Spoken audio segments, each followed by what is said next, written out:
Why are we so captivated by fairy tales?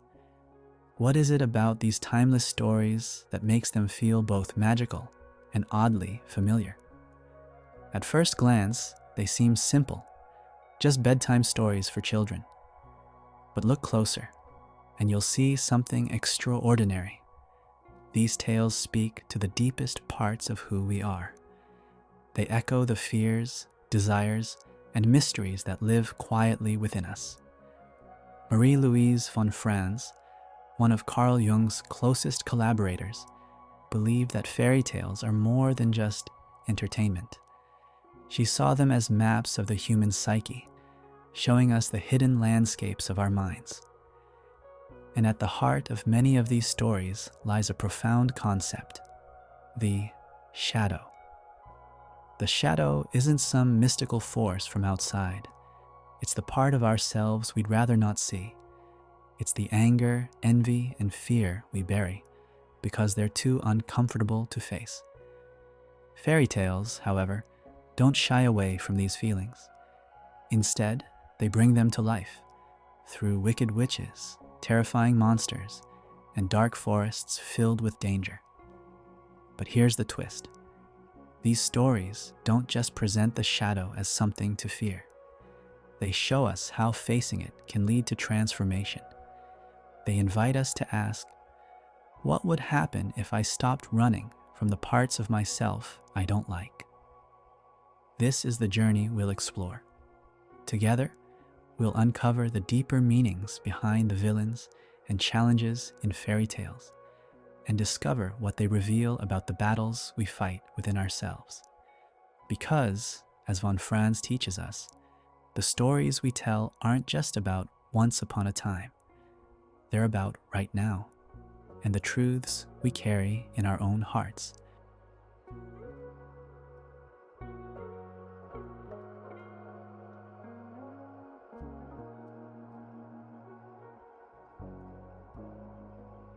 Imagine this. You're walking down a busy street, and someone bumps into you without apologizing. A flash of irritation rises inside you, maybe even anger. You push it away, telling yourself it's not worth it. But later, you feel unsettled, as if that moment stayed with you longer than it should have. This is the shadow at work. The shadow, as Carl Jung described it, is the part of us we prefer to ignore. It's made up of traits, feelings, and desires we consider unacceptable. Maybe it's a jealous streak, a fear of failure, or an anger we can't quite control. Whatever it is, we shove it into the back room of our minds and lock the door. But here's the thing. The shadow doesn't just disappear. It lingers in the unconscious, influencing our actions and reactions in ways we don't even notice. It might show up as a quick temper, an overreaction, or even the way we judge others. Marie-Louise von Franz believed fairy tales were the perfect mirrors for this hidden side of us. Think about the villains in these stories, the evil queens, the ogres, the witches. They're terrifying, yes, but they're also strangely familiar. They embody the emotions and traits we push away in ourselves. Take the stepmother in Snow White, consumed by envy, or the wolf in Little Red Riding Hood, driven by hunger and instinct. These aren't just random characters. They symbolize the shadow parts of human nature. The stories show us what happens when we let these hidden parts run wild, or when we avoid them altogether. But here's what's fascinating. The shadow isn't just about the bad parts of us. It can also hide qualities we admire but are too afraid to embrace, like ambition, creativity, or independence. It's not just a dark closet. It's a treasure chest waiting to be opened. And fairy tales remind us of this. If we want to grow, we can't keep avoiding what's uncomfortable. The only way forward is through the shadow. By facing what we've buried, we learn to live more honestly, with ourselves and with others. So, here's a question worth considering. What parts of yourself have you locked away thinking they're too messy or too much? And what might happen if you dared to let them out?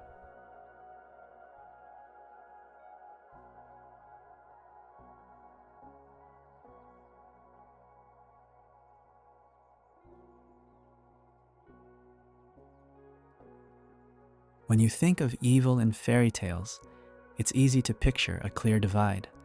The brave hero versus the wicked villain. Snow White and the evil queen. Hansel and Gretel and the witch. Good versus evil.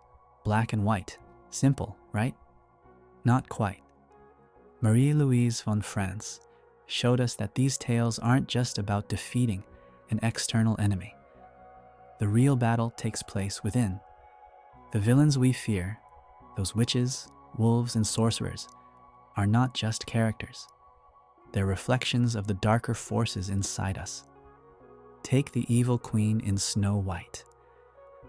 Her obsession with being the fairest of them all isn't just vanity. It's a mirror for our own insecurities and the lengths we might go to avoid feeling less than. Or consider the witch in Hansel and Gretel. Her hunger for control and dominance reflects the human tendency to exploit others when we feel powerless. But here's where it gets even more interesting. Fairy tales rarely portray evil as purely external. Instead, they weave it into the world of the hero. Think of how Red Riding Hood's curiosity leads her straight to the wolf, or how the beast in Beauty and the Beast is only freed when Belle learns to see beyond her fears. Von Franz argued that these stories are symbolic. The evil forces aren't just threats to be destroyed. They're challenges to be understood. They reveal the consequences of ignoring our shadow. When we repress fear, anger, or envy, those emotions don't just vanish. They grow stronger, taking on monstrous forms that demand to be faced. And here's the twist. Evil in fairy tales isn't always defeated in a grand battle. Often, it's outsmarted, understood, or even transformed. The beast becomes a prince. The witch is burned, not just as punishment, but as a cleansing act, a symbol of transformation. These stories remind us that evil isn't something we simply destroy. It's something we wrestle with, learn from, and integrate. It's a part of the human experience, just like love, courage, and hope. So, the next time you think of a fairy tale villain, ask yourself, what does this character represent in me? Because maybe, just maybe, the monsters we fear are the very parts of ourselves waiting to be acknowledged.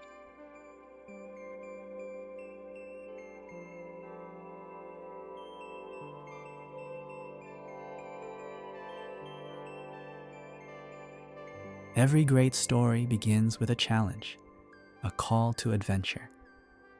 But here's the catch. The journey is never easy. In fact, the greatest obstacle the hero faces isn't out there in the world, it's within. Marie-Louise von Franz believed that fairy tales are, at their core, stories of transformation. They show us how individuals confront the unknown parts of themselves, wrestle with their shadow, and emerge changed. This is the essence of the hero's journey. Take The Frog Prince, for example. The princess recoils in disgust at the frog, refusing to honor her promise to let him into her life. The frog, slimy and unsettling, is a perfect symbol of the shadow. He represents everything she'd rather avoid. But when she finally accepts him, he transforms into a prince, revealing the hidden potential of what she first feared. This is what makes the hero's journey universal. It's not about slaying dragons or rescuing someone from danger.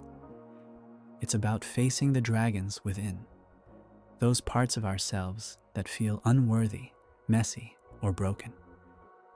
Fairy tales show us that the path to wholeness isn't straightforward. There's a moment of descent, where the hero is swallowed by darkness. Think of Pinocchio, trapped in the belly of the whale, or Hansel and Gretel, lost in the forest. These moments feel hopeless, but they're necessary. They force the hero to confront their fears and make a choice, to give up or to grow. But here's the secret. The hero doesn't do it alone. They often have a guide, a fairy godmother, a wise old man, or even an enchanted animal. These figures represent the parts of the psyche that support growth and healing. They remind us that, even when we are struggling, we have the inner resources to move forward. And then there's the moment of transformation. It's not just about defeating the villain or escaping danger. It's about integrating the lessons learned along the way. The shadow is no longer an enemy. It becomes a source of strength. The beast isn't just tamed, he becomes a prince. The journey isn't just survived, it's embraced. So, why does this matter to us? Because we're all on our own hero's journey. Every challenge, every fear, every moment of doubt, it's all part of the process.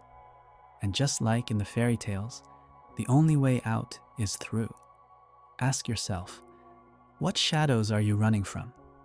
And what might happen if, like the heroes in these stories, you turn to face them? You might just find that the part of yourself you feared the most is the key to your greatest strength.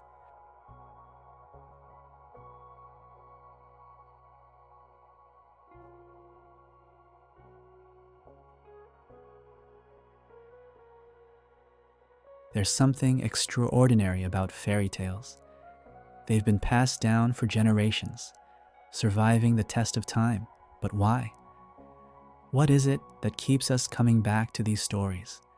Stories we know so well, stories that feel both familiar and strange. The answer lies in their hidden wisdom. Fairy tales are more than just simple children's stories. They are blueprints for psychological and emotional growth.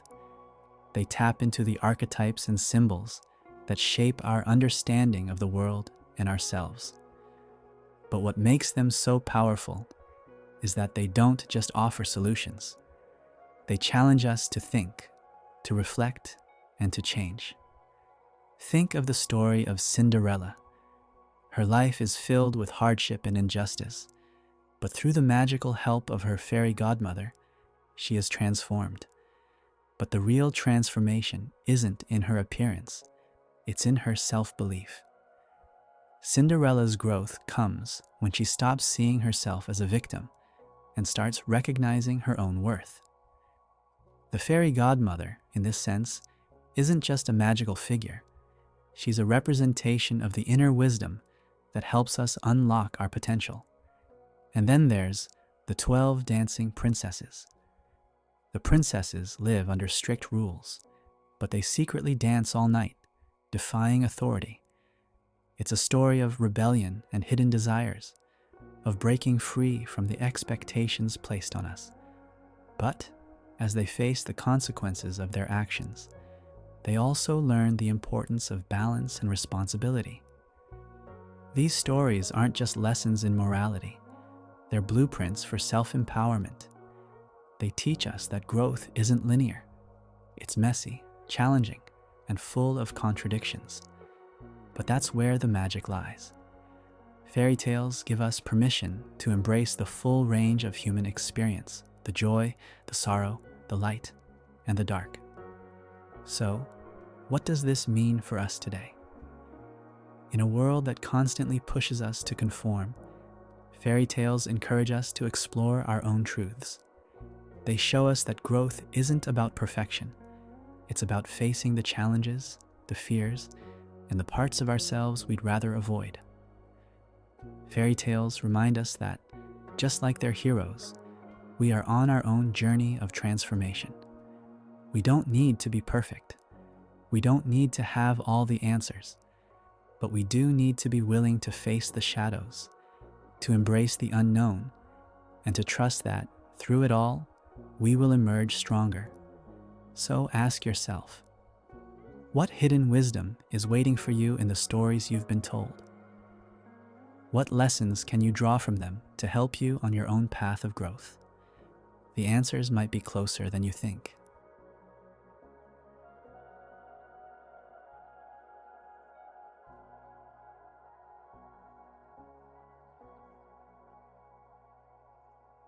As we wrap up, take a moment to reflect on what we've uncovered. We've journeyed through the dark forests of fairy tales, faced monsters and villains, and discovered the hidden truths about ourselves that these ancient stories offer. But here's the big question. What do we do with all this?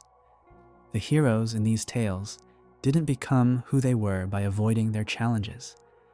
They grew because they faced the parts of themselves they feared the most.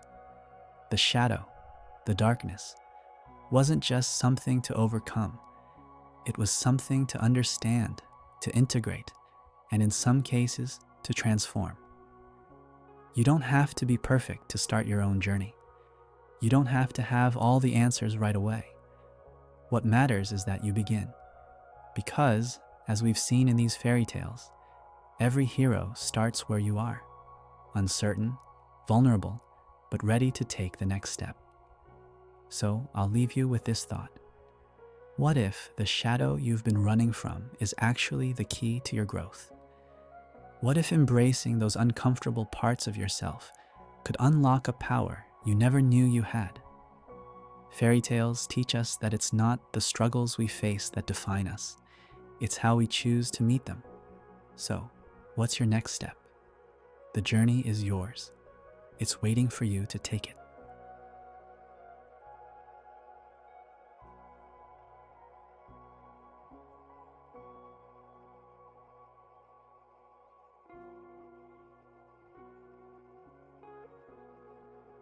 If you found this journey through fairy tales and the shadow fascinating, don't forget to hit that like button and subscribe.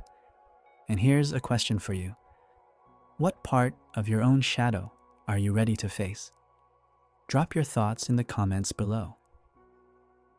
I'd love to hear how these stories are helping you unlock your own path to growth.